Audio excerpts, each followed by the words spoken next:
আমি আর পরিচয় কী দেবো। যাই হোক, এখন মার্কেটে একটা মানে জিনিস নিয়ে কদিন ভীষণ মানে চলবে, আর তার সম্পূর্ণ সূচনা হয়েছে আমার হাত দিয়েই। ঘটনা হচ্ছে, কাউকে এতটাই বেশি চাইতাম, তো সে আমার পাশ থেকে চলে গেছে বা সরে গেছে, সেটা আমি মেনে নিতে পারছিলাম না। হিংসাত্মক মনোভাব যেটা, সেটা আমার মধ্যে চলে এসেছে বা এসেছিল। ঠিক আছে, এখনও বর্তমানে তার প্রতি হিংসা, মানে হিংসা ঘৃণা, ঠিক আছে, হিংসা রাগ আমার তার প্রতি আছে।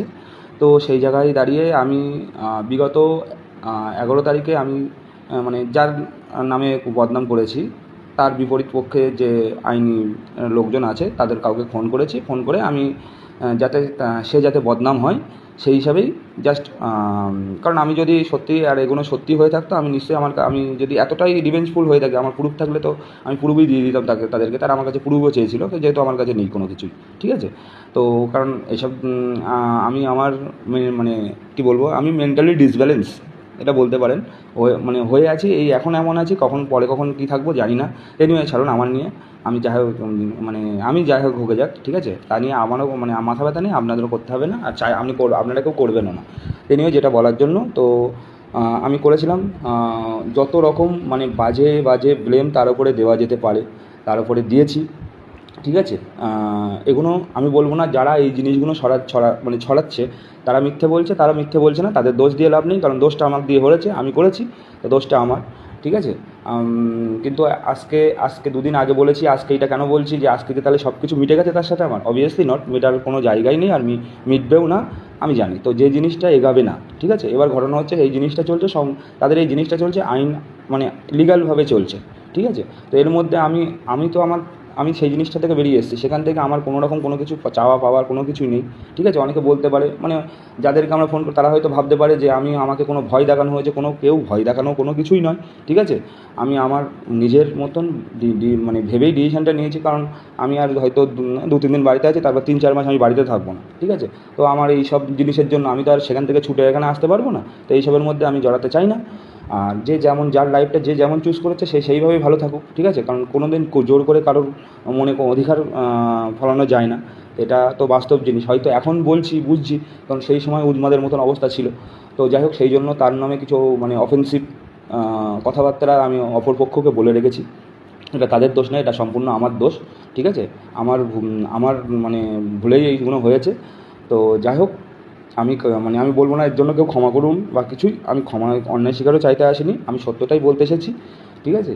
আর কি বলবো, আর কিছু বলার নেই। আর আমার ইউটিউব চ্যানেলটা আমি ডিলিট করে দিয়েছি, আর রয়েছে বাকি এই কন্ট্রোভার্সিয়াল জিনিসটা তৈরি হওয়ার পরে যেটা আছে হচ্ছে না, আমার একটা ইউটিউব এই ইনস্টা থেকেই আমার খোঁজখবর পেতো, আর তারপরে একটা ইউটিউব চ্যানেলটা ডিসেবল করে দিয়েছি। বাকি আছে আমার এই ইনস্টাগ্রাম চ্যানেলটা থাকবে। আমি ইনস্টাগ্রাম চ্যানেল দিয়ে আজকে ভিডিওটা করছি। 2-3 দিন এই ভিডিওটা সবার কাছে পৌঁছানোর জন্য আমি 2-3 দিন কি 2-5 দিন আমি চ্যানেলটা রাখবো। তারপরে আমি দেখছি আমি চ্যানেলটা যেভাবে হোক আমি চ্যানেলটাও ডিসেবল করে দেবো, আমার ইনস্টাগ্রাম, কারণ আমার চাই না। কারণ প্রথম কথা হচ্ছে চ্যানেলে আমি এখানে আমার একটা ভিডিও আপলোড করলে 2000-5000 মানুষ হুমড়ি পড়ে এসে দেখে, সেই জিনিসটাকে আমি ফায়দা হিসাবে, এটা আমার বলবো না আমার মহৎ গুণ, আমার দরকার নেই, ঠিক আছে।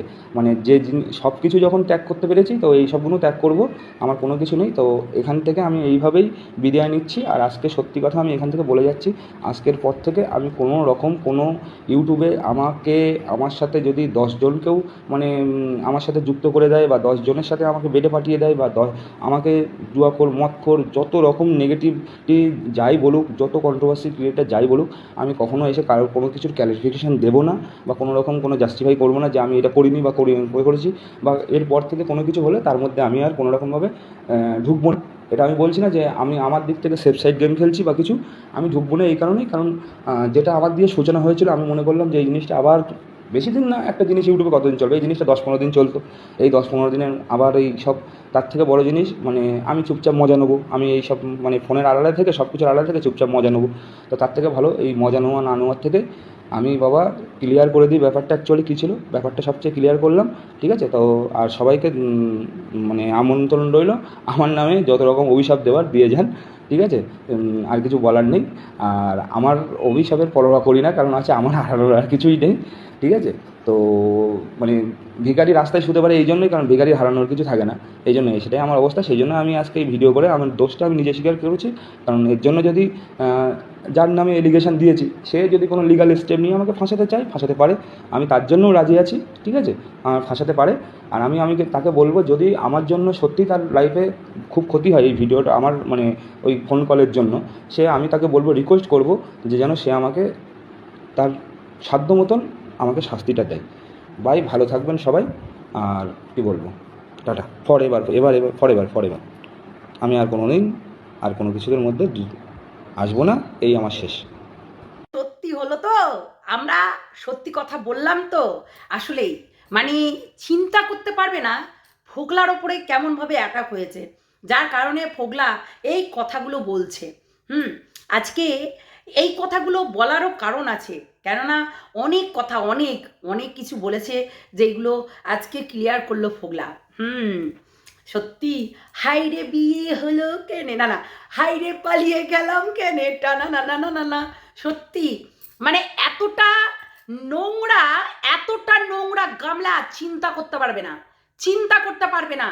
আজকে প্রত্যেকটা ছেলেকে জাস্ট ইউজ অ্যান্ড থ্রু, ঠিক আছে, এটাই করতে জানে।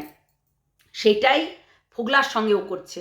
ফোগলার ব্যাপারটা বোঝো, মানে আজকে ছেলেটাকে জাস্ট ইউজ অ্যান্ড থ্রু, যার জন্য বাড়ি ছাড়লো, যার জন্য এই গামলা বাড়ি ছাড়লো, আর তাকেই ধোকা দিয়ে দিল, এবং তার কাছে থেকে সমস্ত কিছু কেড়ে নেওয়া হয়েছে, সমস্ত প্রুফ, সমস্ত এভিডেন্স, সব কিছু লোপাট করা হয়েছে, সমস্ত এভিডেন্স লোপাট করা হচ্ছে। মানে তার মানে ভাবতে হবে কতটা ক্রিমিনাল মাইন্ডের গামলা, বুঝতে পারলে? কতটা ক্রিমিনাল মাইন্ডের। সত্যি অ্যাকচুয়ালি বিষয়টা দেখো, আমরা আগেও বলেছি, এখনো বলছি, আমি আগে এই ভাঙা টিনকে এবং এই ভাঙা গামলাকে ভাবতাম খুব ভালো মেয়ে, কিন্তু এখন যেখানে এই ফোগলা নিজেই এসে সমস্ত কিছু ক্লিয়ার করছে, তখন মনে হচ্ছে তোমাদের যে এ একটা মানে ক্ষয়ে আকার দিয়ে যেটা হয় ওটা না, এইটাই গিরি করে খেতে হবে ওকে। এবং সেটা সাপোর্ট করছে পুরোটাই পুরোটাই।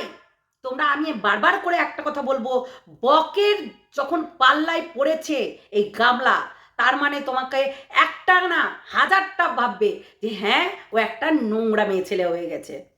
আজকে যে দিনরাত বসে বসে মদ্যপান করছে ঘরের মধ্যে, সে কি করে তোমাদেরকে একটা ব্লগ দিতে পারবে? কি করে? সন্দীপকে দেখেছো? সন্দীপ রীতিমতো তার বাচ্চা, তার ফ্যামিলি, তার চিন্তাধারা, তার সমস্ত কিছু কিন্তু আলাদা। আর এই জানোয়ার নোংরা মেয়ে ছেলেটা কিন্তু আলাদা, কেননা তার সন্দীপের মানে ভবিষ্যৎ হচ্ছে তার ছেলে। সে এখানে এসে তাকে অনেক বদনাম হতে হয়েছে, কিছুদিন আগেও তাকে পিষে মারা হচ্ছিল। আজকে এটা ক্লিয়ার করে দিল তো, ফোগলা কি ক্লিয়ার করে দিল তো? রীতিমতো ফোগলাকে মেন্টালি ভাবে, শারীরিকভাবে নির্যাতন চলছে তার উপরে, নির্যাতন। তার বাবা মার ও অসুস্থ হয়ে গেছে এই সব মানে জিনিসগুলো দেখে। এখন ফোগলার যেটা হয়েছে জানের রিস্ক হয়ে গেছে। হ্যাঁ, ফোগলার যেটা হয়েছে জানের রিস্ক হয়ে গেছে। হুমকি চুমকি সমস্ত কিছু দিয়েছে, এটা আমি বলছি না, এটা ফোগলাই বলছে। ভালো করে কল রেকর্ডিংটা শোনো, তাহলে বুঝতে পারবে। মানে সরি, কল রেকর্ডিং বলছি, ওই ইনস্টাগ্রামে দিয়েছে, এটা আমরা এখানে দিলাম। বুঝতে পারছো তার মানে তার মেন্টালি অবস্থাটা কোথায় গিয়ে দাঁড়িয়েছে? একটু ভাবনা চিন্তা দেখো তার অবস্থাটা কোথায় এখন।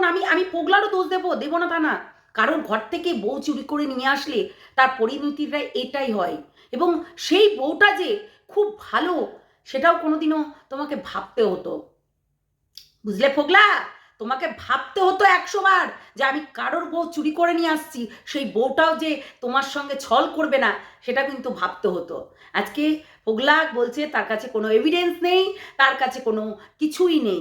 তার মানে এবার বুঝতে হবে, তার মানে তার কাছে কোনো প্রমাণপত্র কোনো কিছু নেই যে সে তার নামে কিছু করতে পারবে। যেটা সন্দীপের কাছে ছিল, যেটা সন্দীপের কাছে কিছু না হলেও কিছু এভিডেন্স ছিল, কিন্তু এর কাছে কিছুই নেই। কতটা নোংরা! আমি একটা কথা মনে পড়ছে, কিছুদিন প্রায় 1.5 বছর আগে যেটা হচ্ছে সন্দীপ ধরেছিল ওর নিমকিকে কষে, সেইটার কথা মনে পড়ছে যে এইটাই ঠিক করা উচিত ছিল। ওর কষে ধরে ওরে বাপরে গুতিয়ে একদম ছাতু বের করে দেওয়া উচিত ছিল। এইটাই দরকার ছিল। কতটা নোংরা, কতটা নোংরা হলে এই ধরনের কাজগুলো করে। আজকে প্রমাণপত্র লোপাট করা হচ্ছে, প্রমাণপত্র লোপাট করা হচ্ছে ফোগলার। কেননা ফোগলা যদি মুখ খুলে, ফোগলা যদি সমস্ত কিছু এভিডেন্স দেয়, ফোগলা যদি সমস্ত কিছু এখানে এসে বলে তার সঙ্গে কি কি হয়েছে এবং সে কি কি করে বেড়ায়, সে কি কি করে বাড়িতে, এবং ফ্ল্যাট ছেড়ে এক ফ্ল্যাট থেকে আরেকটা ফ্ল্যাট, আরেকটা ফ্ল্যাট থেকে আরেকটা ফ্ল্যাট, এই ফ্ল্যাট চেঞ্জ করে কেন, সেটা কিন্তু যদি বলে দেয়, তাহলে হয়তোবা সত্যিই বা ইউটিউবে মুখ দেখাতে পারবে। তোমাদের কি মনে হয় এই নচ্ছার বদমাস লম্পট মেয়েটা কোনোদিনও ইউটিউবে মুখ দেখাতে পারবে? আজকে টাইটেলটাই না সত্যি কিংবা বাস্তব হয়ে না যায়, বুঝতে পারলে? এতটাই নোংরা। তো নোংরা নোংরাই থাকবে, কখনো ভালো হবে না, এটুকু মনে করে রেখো। তোমরা তো শুনেছ জাস্ট একটা নাম, এইরকম একাধিক নাম আছে। তো এইরকম একাধিক নাম আছে, সেগুলোও জানাবো। আগে ফোগলার কল রেকর্ডিং, সরি, ভিডিওটা শুনে নাও কি বলছে ফোগলা, ঠিক আছে? তারপরে না হয় কথা হবে।